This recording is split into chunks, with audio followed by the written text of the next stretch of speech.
This week on Create, Consume, Repeat, we're taking a break from heavy topics like the dark future of cloud-based gaming, the science behind our love of super difficult video games, and the inevitable enslavement of mankind by robot overlords, so we can explore and discuss a softer, gentler, kinder topic. Just kidding.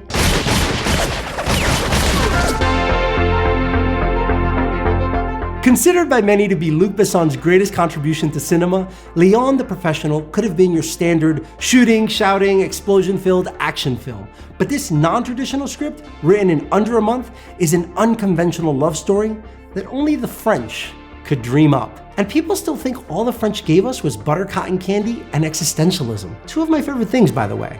Seriously. Now, most fans of Léon the Professional know that the character of Léon was inspired by Viktor, another cleaner in an earlier film by Luc Besson, Femme, Nikita. No, not that one. No, wrong again. This one. But what most people don't know, and I can't prove, are the similarities between Léon the Professional and The Professional Golgo 13, a manga written and illustrated by Takao Saito. Now, I'll be the first to admit, this theory is pretty flimsy, but Besson has exhibited a tendency to draw a great amount of inspiration from comic books.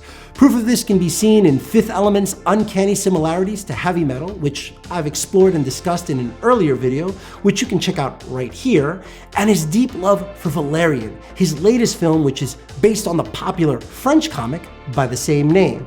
Released in 1994, Léon is your typical boy meets girl, girl's parents get gunned down by corrupt DEA agents, boy exacts revenge because girl introduced him to the pleasures of sleeping on a bed, tragic love story. Oh, and did I mention the boy's a professional assassin and the girl's underage?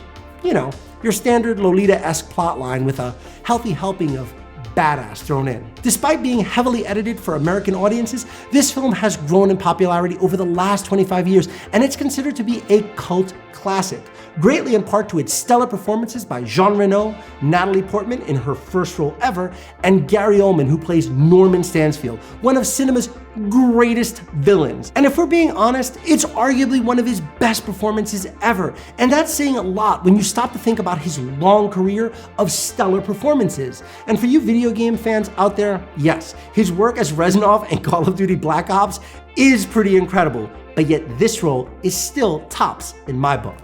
If you've never had the pleasure of seeing Léon the Professional or just want to revisit it, do yourself a huge favor and seek out the international cut. Trust me, it fleshes out the film's love story and adds a killer action montage that only a film of that era can deliver. And for those superfans still holding out hope for a sequel, well, don't hold your breath. Besson did write a sequel, but filming was delayed until Portman got older. And during that waiting period, Besson ended up leaving Gaumont to start his own movie studio.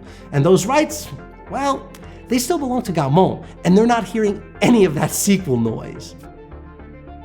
It's not all bad news, because in 2011, director Oliver Megaton told reporters that he and Besson used the script for Matilda as the basis for Colombiana, a film about a young cleaner played by Zoe Saldana.